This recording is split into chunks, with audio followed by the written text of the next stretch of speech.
tour the ancient city of Axum, part of a little-known glorious kingdom. Axum controlled most of present-day Ethiopia, as well as the southernmost part of the Arabian Peninsula during the 4th through the 7th centuries. They recorded their achievements on the ruins of temples and granite tekenus, or obelisks. We'll explore those magnificent 2,000-year-old tekenus. They are located near the tombs of the Axumite rulers and are hewn from a single piece of granite. Hotep Kemenu, you finally reached the great and holy city of Axum. You finally made it to the Axumite Empire, or what was the seat of the Axumite Empire. Of these great stelas are still here, and some of them have been dated back to 1,000 years BC, and some believed to be of King Azana around 325 AD, during the time of the Christian emperor that actually predates Constantine. And this one here, about 70 feet tall. I know we saw a lot in Egypt of the ancient monuments, but throughout the whole Nile Valley, we see ancient monuments that existed in the ancient Kushite civilization and the ancient Axumite civilization. But this is one of the most impressive sites of these ancient stelas here, 13 stories high, and also has the door, symbolic door, as you saw in ancient Kemet, to show this is all part of the Nile Valley cultural civilization. Can you imagine what the cosmic starry heaven is like here, with hardly no lights, with these stelas looking up to the sky, and how they saw the universe? Another stop in Axum for our Kemet tour group is the Cathedral of Miriam Zion, or St. Mary of Zion. This is said to house the Ark of the Covenant in a special sanctuary. Legend has it that it was taken from Israel and brought to Ethiopia by Menelik I, the son of Solomon and Makeda.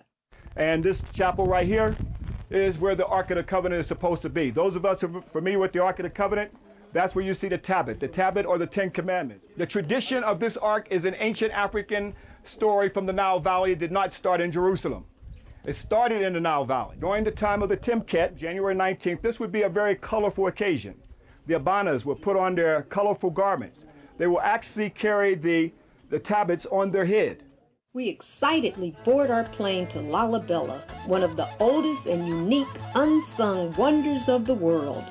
With our Ethiopian pilots in the cockpit, we soar over mountainous terrain on Ethiopian Airlines to the city of Lalibela.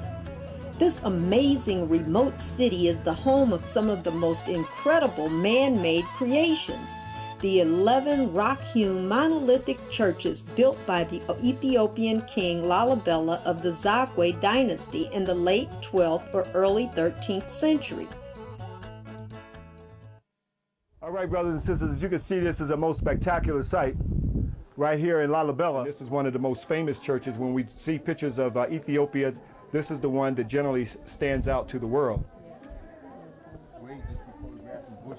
But it's definitely a most impressive.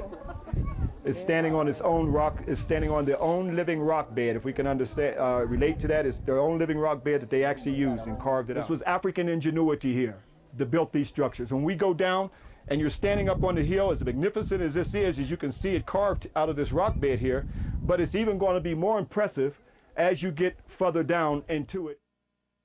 As we make our way down to the bottom, we notice how each church is superbly carved with a unique architectural style, sculpted inside and out from the bedrock of the earth. As our tour members proceed along the walkways of the church, they notice the breathtaking exterior. These incredible edifices, connected by tunnels and walkways, remain places of worship today. We travel as an African family, so our Kemet brothers assist the sisters and elders as we exit the church. Ethiopian Airlines takes us on another exciting journey to Bahadar. The Kemet group boards the plane for another spectacular sight. Our pilot provides us with a beautiful view of the Blue Nile. The upper reaches of the river are called Abai and are considered holy by many in Ethiopia. They believe it's the Gihon River mentioned as flowing out of the Garden of Eden in Genesis. The scenic and beautiful Lake Tana, Ethiopia's largest lake, is the Blue Nile's main reservoir and its source. Our visit to this area includes a journey to the majestic Tissisat waterfalls, which flows from Lake Tana. It's about 20 miles southeast of the lake. Millions of gallons of water cascade over the 1,312-foot wide cliff that's 148 feet deep. The water creates spectacular rainbows as it thunders over Tissisat Falls, called smoking water. You'll see the tanquas on Lake Tana. These are the boats made of papyrus reed. Even though we see the tanquas today in Ethiopia, they date back to the temples of ancient Egypt over 3,000 years ago. This shows that the Nile Valley culture came from the south, from Ethiopia. Our group will visit the African Agab, Beta Israel village of the people who are direct descendants of the ancient Hebrews, Solomon, Queen Makeda, known as Queen of Sheba, and their son Menelik I. Here they observe the traditional Hebrew faith. We have our sister right here. Okay.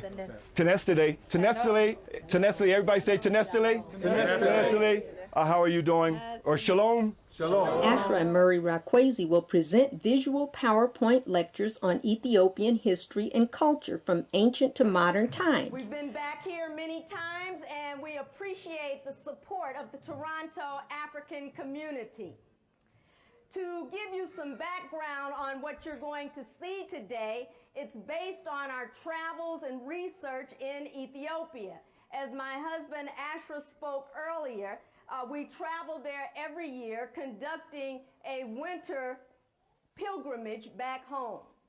And so that's how we base this presentation. The portion that I'm going to deal with is on 19th and 20th century in Ethiopia. It was Ras Makonnen Wolde Michael, who was governor of Harar. He was also the foreign minister and cousin of Emperor Menelik II, and later father of Emperor Haile Selassie. Here's his palace in Harar. Now, as the foreign minister, he negotiated a treaty with the Italians, and this was the Treaty of Vutrale. And on Article 17 of the treaty, there were two versions. One was in Amharic, which was spoken in Ethiopia, and the other one was in Italian. Well, Menelik refused to sign the version in Italian because he didn't understand Italian, and that proved to be a very wise move, because the Ethiopian copy said Ethiopia could communicate with foreign nations through the Italian Foreign Office, but the Italian copy said that Ethiopia would conduct its foreign negotiations through Italians. In other words, making Ethiopia a colony of Italy. And so Empress Taitu and Emperor Menelik were not going for that. And Empress Taitu in particular was a very strong nationalist. So she berated the Count Antonelli when he came before them and said that the Italians would not forget that treaty. And so Menelik realized that it was going to be war. And so he summoned his people together. And he said, Ethiopia has never been conquered, and she shall never be as long as she preserves her indomitable spirit. Ethiopia shall stretch out her hand only to God and to smite her enemies. And because of this action of suspending all the debts and taxes, there was a lot of national unity. So when Menelik made the call, Ethiopians from all over came to fight against the Italians. And all of them pledged their allegiance. Even his main foe, Ras Mengasha, who was Johannes' son, he told Menelik, he said, I will drive the Italians out with the very bullets that they gave me to kill you.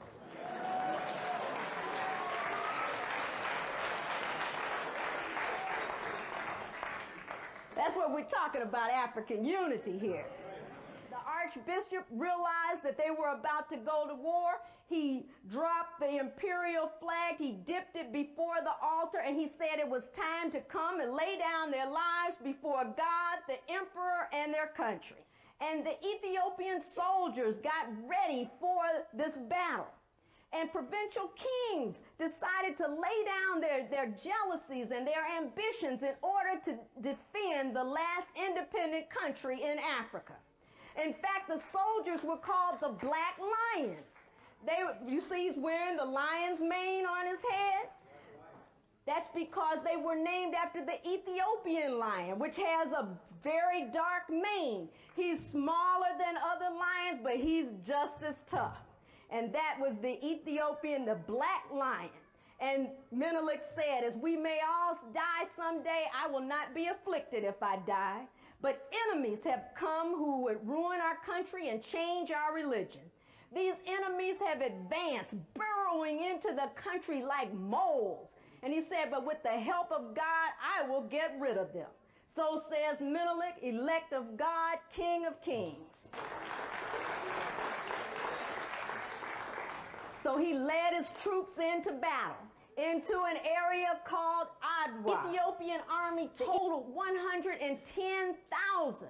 Menelik had over 34,000 troops under his direct command, while Ras Makonnen had 15,000, and Empress Taitu had 5,000 of her own, while the Italian army totaled only 20,819. But they thought they were so tough that they didn't need that many soldiers. They figured they would outdo these Africans. And the battle was not an easy victory, as some historians imply. At one point, the Ethiopian advance wavered, and it began to fall back under the murderous rifle fire of the Italian soldiers. But Queen Taitu, Empress Taitu, who was accompanied by Princess Zoditu, that's Menelik's daughter, and her ladies in waiting, they had taken to the battlefield. And the queen rushed at the retreating soldiers screaming, "What are you doing? We will win! Forward! Strike the enemy!" And she was able to get her soldiers to cut off the water supply. It's because of her efforts that they brought down this Italian garrison. So the Ethiopian soldiers fought valiantly. In fact, Rasalula, who had worked with Johannes, he was governor of the northern provinces. In one guerrilla attack he had near Massawa, he wiped out so many Italians that the rest of them withdrew back to the coast. Italians can come and take Ethiopian land, but only after I become governor of Rome.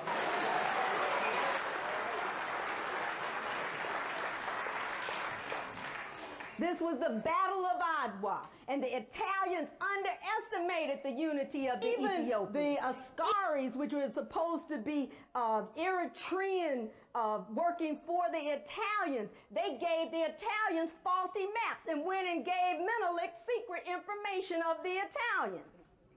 And the Battle of Adwa in 1896 saved Ethiopia from the European colonial conquest called the Scramble for Africa. The Ethiopians were victorious March 1st, 1896 at the Battle of Adwa. Menelik became the first African to defeat a European army in the modern era. And he made Italy look incompetent. In fact, his efforts on the battlefield brought down the whole crispy government because they had lost so many soldiers on the battlefield. And here you have Menelik and his soldiers taking the Italians hostage and then putting them on the railroad train so they could head back to Italy, where they belong. And because of this Adwa victory, it was significant not only for Ethiopia, but for Africans around the world. It was a fountain of pride and a source of inspiration for millions. The Honorable Marcus Messiah Garvey immortalized his tribute to Ethiopian heroism by incorporating Ethiopia in his African national anthem, which reads, "Ethiopia, thou land of our fathers, thou land where the gods love to be. As storm cloud at night, southern gathers, our armies come rushing to thee. We must in the fight be victorious. When swords are thrust outward to gleam, for us will be victorious, be glorious, when led by the red, black, and green. That was Marcus Mosiah Garvey.